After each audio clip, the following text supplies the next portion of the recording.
A company that is more American than apple pie. Surviving 2 world wars, the Great Depression, and competition so heavy it forced their hand. A symbol of freedom to millions, a heritage so rich, and a sound so pure. The trademark of American manufacturing. How do 4 enthusiasts create a company for the people that today is against the people? How is one of the most American companies shipping jobs overseas and controlled by a CEO whose favorite Harley is the Pan America and Livewire? Harley Davidson is on its last legs. Business-wise, they seem to be failing more and more every year. Their own community has turned against them, their own employees being shunned away. Whether you ride a Panhead or an Evo Sportster, Harley Davidson is what you chose, and the Barn Shield is what you rep. So before I get into the video, I have to ask one question. Why did you choose Harley Davidson? Comment below. This video is me explaining how I might potentially be able to save Harley Davidson as a company. But first, I've got to give you my credentials so that you can see where I'm coming from. I'm not super intelligent. I barely skimmed my way through high school and joined the Army Infantry at 17. On top of that, I've never even looked into business or marketing classes. Though I'm just an average guy that rides, I've been known to give good advice every once in a while. If you're coming from Instagram, you know I probably have the superpower autism when I research things. And if you've never heard of me, my name's Levi. I've owned more Harleys than I have 4-wheeled vehicles. Growing up, my grandparents never had less than 3 bikes in the garage. I learned how to ride later than I should have, but nonetheless, I'm on 2 wheels now. I've ridden touring bikes, many Dynas, even the Sportster. I am no master mechanic of any sort, but I've worked on my bikes and have helped people with everything from Panheads to the Milwaukee 8. I have no relation to Harley Davidson. I've heard thousands of your stories, seen too many motorcycles to remember, and I hear the concerns of tens of thousands who comment and message me on Instagram daily. My page has 16,000 followers, over 20 million combined views, and 380,000 likes. And to every one of you, I am grateful. Those are my credentials, so let's get into this. Harley Davidson is basically a glorified t-shirt company who just so happens to make motorcycles. At least that's where they're at today. We're going to break this up into categories. In the first category, let's talk about corporate downfall. Sales have been down astronomically in the past decade. Now, in my opinion, it did start as an economic issue, but Harley made it much worse by hiking up prices to match for the lack of sales. Let's look at some history. A brand new Softail in the year 2002 was about $7,000. After inflation, today's money, that would be $11,000.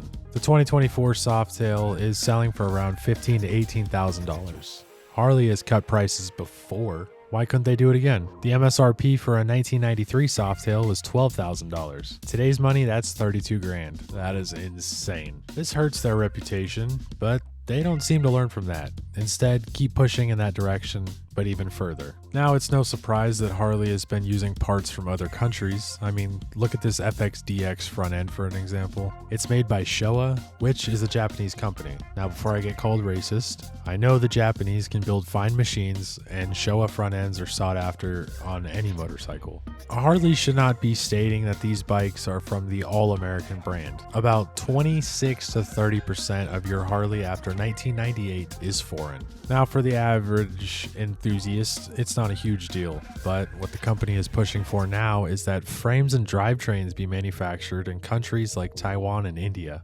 I know this information to be true because I have an inside source that will remain anonymous for his sake. Another thing that has really been a jab at Harley is the dealership control. Throughout the 1960s and so on, more and more dealerships were just normal people like you and I. Families would buy a dealership and sell bikes to their discretion. This had its pros and cons, but it gave a more community sense to Harley.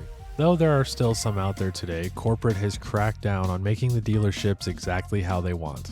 There's not nearly as much freedom as there was before, hence why so many private dealers are either shutting down or becoming a cash grab for an already wealthy company. It's brought morale down overall, and I've talked to many dealerships around the United States, even others around the world. Some owners are unhappy with the corporate movement and are genuinely scared for their future paychecks. Not saying all of them, but it's too many to not say something about this topic. All of this can be boiled down to one thing: the CEO. Let's talk about Joachim Zeitz. Probably saying that wrong, so we're just going to call him Zeitz from now on. A German entrepreneur who hands down saved a company from being buried. I'm actually very impressed on his approach and execution. Now, you're probably wondering, what company did he save? Have I heard of the company? I wonder if I've ever seen one of the bikes he's made. Well, he's never worked in the motorcycle industry.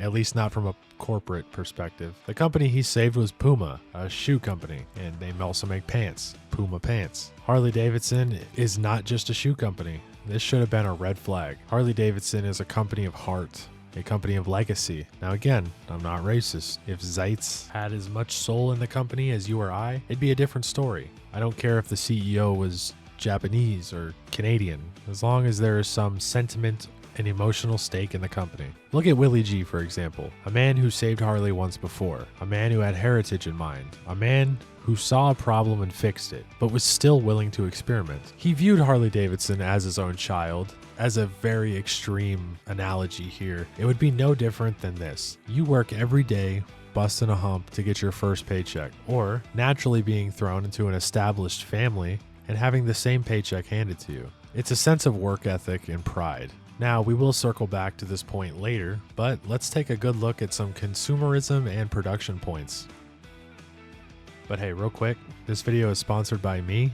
That's it. I do this for absolutely free. I get nothing from it. Can't even put ads on yet, so literally free. It took me about 37 hours to research, write the script, and create the video. So if you want to help me out, go check out my Instagram at Levi Wet Cycles and subscribe here on YouTube. Thank you very much for watching. Now back to the video you came to see.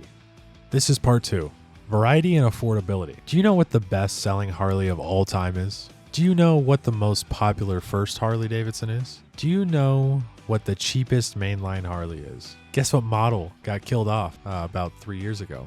The Sportster. Just keep this in mind. So let's talk about this entire thing in the order of which these events would make sense chronologically.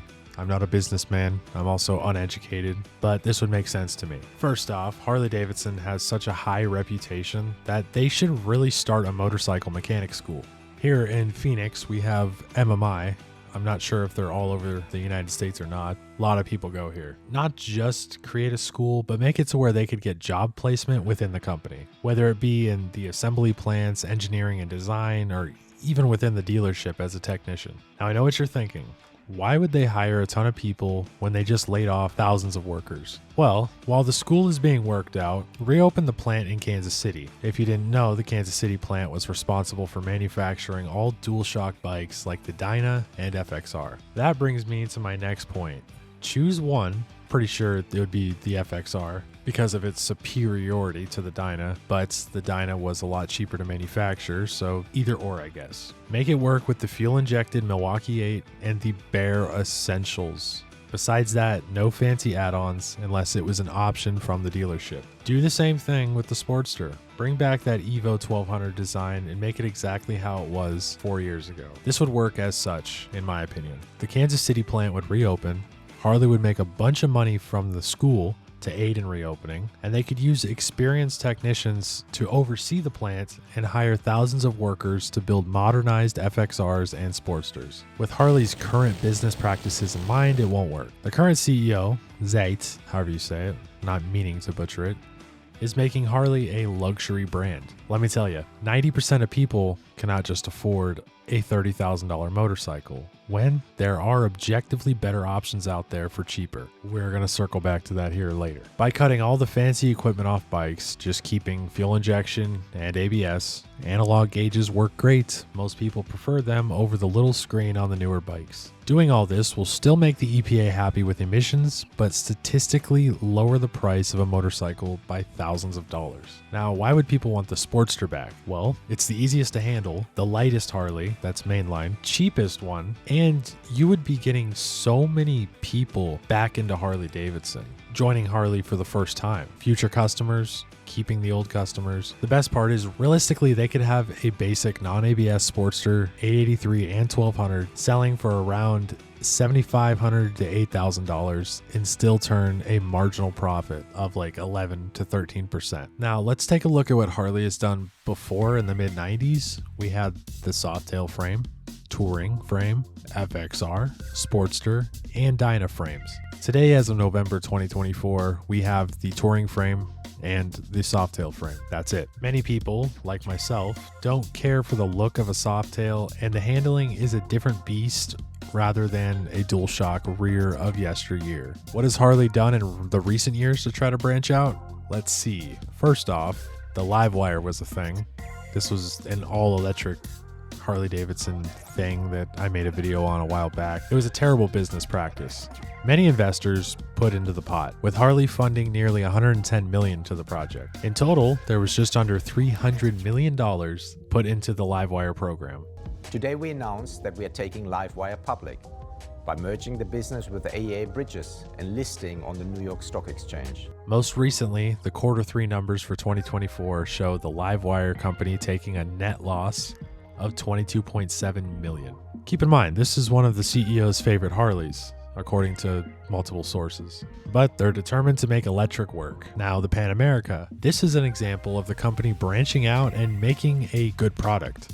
The ADV bike they make, ADV means adventure bike, caters towards the core audience more than electric does. A lot of people don't like Harley Davidson, but they like the Pan America, and that kind of got them in the door to the company. Eventually, they may look at their touring bikes and buy one. The most controversial part is probably the new Rev Max engine. It's water-cooled, it sounds different, it's different degree of heads and stuff. That's a whole nother thing. It's not very Harley Davidson, but they do fill a gap called the Muscle Cruiser Spectrum. I would most compare the new Sportster S to a V-Rod, which a lot of people both love and hate, but I think they're starting to come around to it.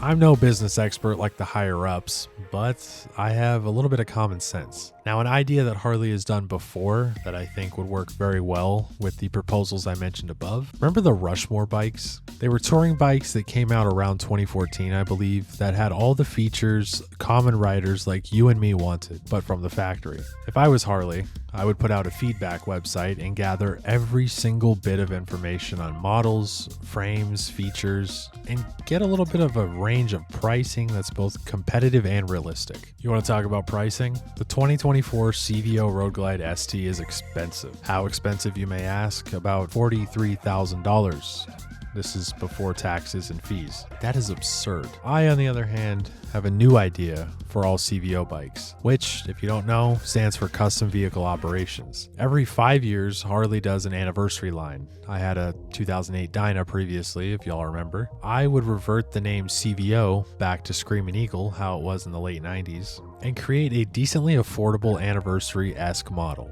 This would make them more collectible, easier to sell, and opens the door for my next point. CVO would become a true custom vehicle. For all the guitar players out there, Fender has this thing called the Fender Custom Shop, which is where you can basically build your own guitar down to the screws holding in the pickups. I think Harley could turn CVO into that.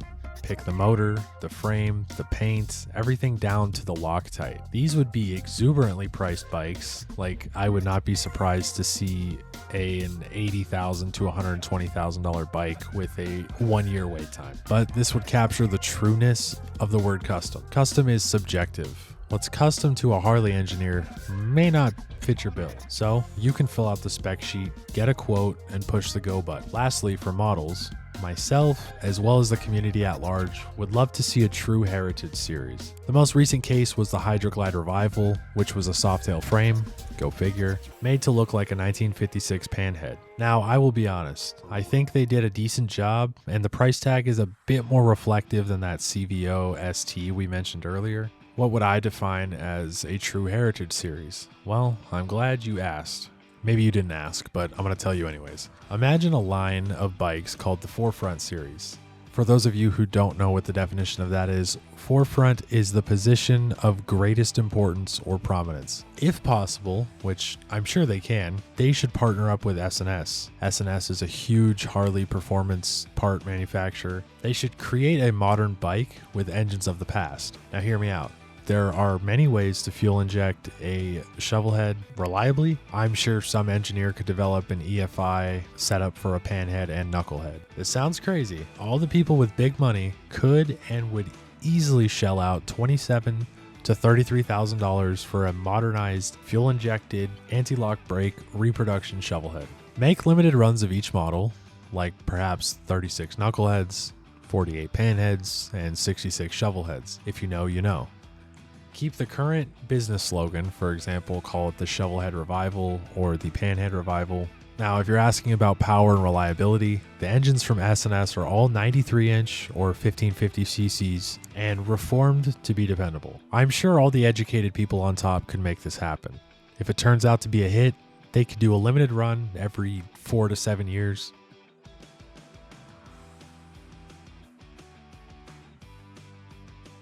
Let's give a little comparison. These are the cheapest cruiser bikes that are solid for everyday use in town or on the highway. The cheapest traditional Harley you can get new is the Softail Standard for $15,000.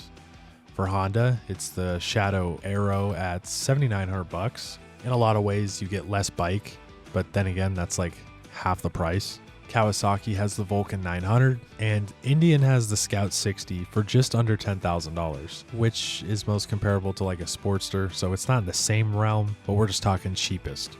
If touring is your thing, let's do that same comparison. The only criteria is a fairing and hard bags. Harley Davidson offers two, but we're going to look at the Road Glide because they're the same price and Road Glides are better. Fight me on that. A Road Glide Standard will run you $26,000. That's assuming you want nothing but gray. Honda has the tried and true Goldwing, which is statistically better in every single way, except for looks in my opinion, and all that for $1,500 cheaper. Kawasaki gives you a 1700cc Vulcan called the Vaquero at $19,500, and to finish it off, the Indian Chieftain is about $23,000 for a lot of bike. No wonder people are leaving Harley Davidson. My last point for this topic will be Screaming Eagle parts. They are unreasonably priced.